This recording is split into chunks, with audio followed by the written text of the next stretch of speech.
세상에서 가장 쉽게 쓰고 가장 쉽게 지울 수 있는 도구, 연필. 우리에겐 너무도 흔한 연필이지만 사실 이 연필은 세상을 바꿨습니다. 쉽게 쓰고 지울 수 있는 도구의 등장은 글을 쓰는 사람은 물론 그림, 설계, 공학자 등 많은 사람에게 영향을 끼쳤죠. 손에 가장 가깝게 들고 쓰는 도구인 덕에 연필의 일체감을 느낀 사람들도 있었는데요. 많은 것이 디지털화된 오늘날에도 연필의 느낌을 살려 손으로 글을 쓰고 그림을 그리는 사람들은 사라지지 않고 있습니다. 샤프나 펜 같은 더 새롭고 편리한 필기구의 등장에도 사람들의 연필에 대한 애정은 식지 않는데요. 아주 일상적이지만 역사를 바꾼 도구, 연필. 연필의 매력은 무엇일까요?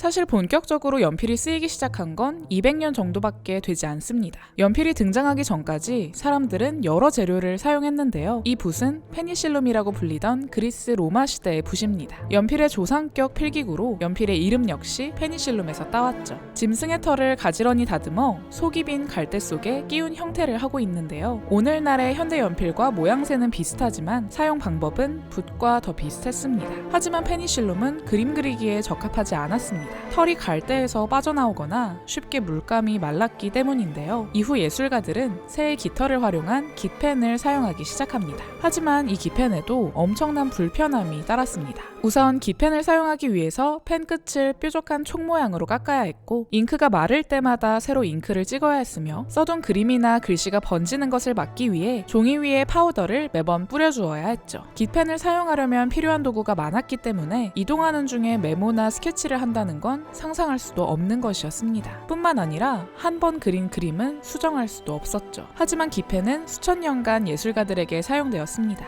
불편한 점이 명확했지만 이를 대체할 만한 재료가 없었기 때문이죠. 그리고 1564년 아주 특별한 물질이 발견됩니다. 영국 컴벌랜드의 한 광산에서 아주 검으면서도 가벼운, 그렇다고 쉽게만 부서지지 않는 물질이 발견되는데요. 바로 흑연이었죠. 흑연의 발견은 예술계의 엄청난 축복이었습니다. 흑연은 다른 재료만큼이나 오래 보존될 수 있었고 또 쉽게 지울 수도 있었습니다. 게다가 흑연으로 그린 선 위에 잉크나 물감 등으로 선명함과 색채를 더할 수도 있었죠. 이탈리아의 자연사학자 페란트 임페라토는 연필을 극찬하기도 했는데요. 당시 주로 사용되던 목탄이나 잉크로는 표현할 수 없던 기법들이 연필을 통해서는 가능했습니다. 덕분에 흑연은 예술가들에게 사랑받게 되었죠. 하지만 초기의 흑연 사용 방법은 오늘날의 연필과 다른 모습이었습니다. 예술가들은 주로 흑연 조각을 양가죽으로 싸매 쓰거나 끈이나 종이로 돌돌 말아 사용했는데요. 손에 흑연 가루가 묻는 걸 막기 위해서였습니다. 이후에는 나무나 금속재로 연필꽂이를 만들어 쓰기도 했죠. 애셔의 석판화, 그리는 손 속, 그림 그리는 손이 잡은 건 흑연을 꽂은 금속재 연필꽂이입니다. 이는 당시 예술가들이 흑연을 어떻게 사용했는지를 잘 보여주는데요. 흑연을 편리하게 사용하는 방법이 퍼지기 시작하며 예술가뿐만 아니라 과학자나 공학자, 건축가 등 기술자들에게도 폭넓게 쓰이게 됩니다.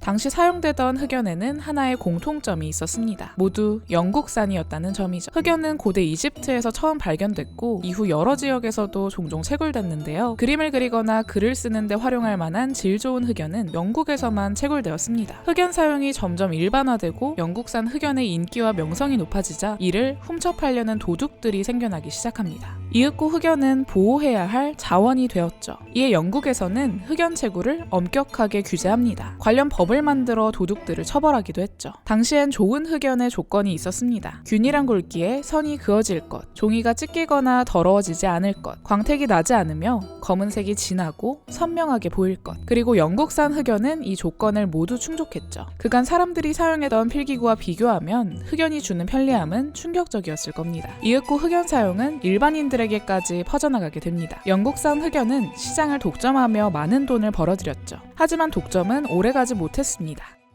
18세기 발생한 프랑스 혁명 전쟁 때문이었는데요. 당시 연필은 중요한 전쟁 물자였습니다. 프랑스 장관은 전쟁으로 인해 영국의 연필을 구할 수 없어지자 새로운 연필 개발을 지시하죠. 당시 이 지시를 받은 인물은 바로 콩테였습니다. 흔히 콩테하면 드로잉 재료를 떠올리는 경우가 많지만 콩테는 연필의 새로운 역사를 써내려간 인물 중 하나입니다. 니콜라 자크 콩테. 그는 공학자이자 과학자로 39살의 나이에 실력을 인정받아 군사 장비 제작을 진행 중이었습니다. 그 과정에서 사고로 왼쪽 눈을 잃기도 했죠. 콩테는 연필 개발을 지시받은 이후 불과 며칠 만에 새로운 연필 제조 공법을 만들어냅니다. 그의 공법은 매우 간단했습니다. 불순물을 제거한 고운 흑연 분말을 물로 반죽해 틀에 넣어 말리고 이를 고온에 굽는 방식이었습니다. 그리고 구워진 흑연을 다듬어 나무자루에 끼워 넣으면 완성이었는데요. 이는 현대 연필의 시초가 되기도 했습니다. 콩테가 만든 연필 제조 공법의 가장 큰 장점은 좋지 않은 흑연으로도 질 좋은 연필을 만들 수 있다는 점이었습니다. 당시 질 좋은 흑연은 모두 영국에서만 채굴되었기 때문에 기술적 한계를 넘지 못하면 계속 영국에 의존해야 할 상황이었는데요. 콩테의 연필 제조 공법이 사용되며 사람들은 더 이상 영국산 흑연에 의존할 필요가 없게 되었습니다. 이 수혜를 가장 먼저 누린 건 콩테가 살고 있던 프랑스의 예술가들이었습니다. 앵그르, 들라크루아 등 프랑스의 화가들은 연필을 다양하게 사용하기 시작했죠.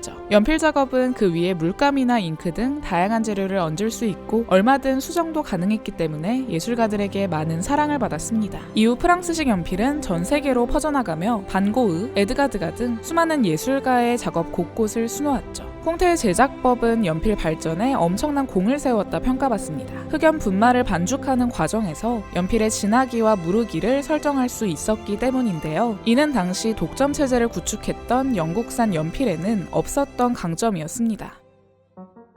연필은 흑연의 단단한 정도와 진하기에 따라 다양한 종류로 나뉩니다. 단단함을 뜻하는 H, 진하기를 뜻하는 B로 구분되는데요. 그 정도가 세질수록 높은 숫자가 붙죠. 연필의 강도를 설정할 수 있는 공법은 다양한 연필화를 만들어냈습니다. 대상의 색채와 음영을 표현하는 소묘, 작품의 밑그림을 그려내는 스케치, 움직이는 대상을 빠르게 포착하는 크로키, 대상의 세세한 부분까지 그려내는 정밀묘사 등 다양하죠. 연필이 등장한 이후엔 다양한 색깔의 색연필이 등장하기도 했는데요. 그뿐만 아니라 파스텔 등 연필을 대체할 재료가 많아졌지만 여전히 연필에 대한 사랑은 식지 않고 있습니다. 현대에는 연필이 사용되는 다양한 분야의 특성을 살린 연필들도 등장했는데요. 소묘용으로 쓰이는 흑연 통심 연필, 목공용으로 사용되는 네모난 형태의 연필, 건축가들을 위한 뾰족한 연필 샤프 등 다양합니다. 이뿐만 아니라 오늘날에는 애플 펜슬 등 태블릿 PC의 필기구에도 연필 특유의 표현이 적용되고 있죠. 회화 역사상 가장 오래된 재료지만 오늘날까지 꾸준히 사랑받고 있는 연필. 연필은 예술 분야뿐만 아니라 다양한 분야에서 꼭 필요한 재료로 활용되고 있는데요. 우리 가장 가까이에서 쉽게 접할 수 있는 연필은 앞으로 또 어떤 모습으로 발전하게 될까요?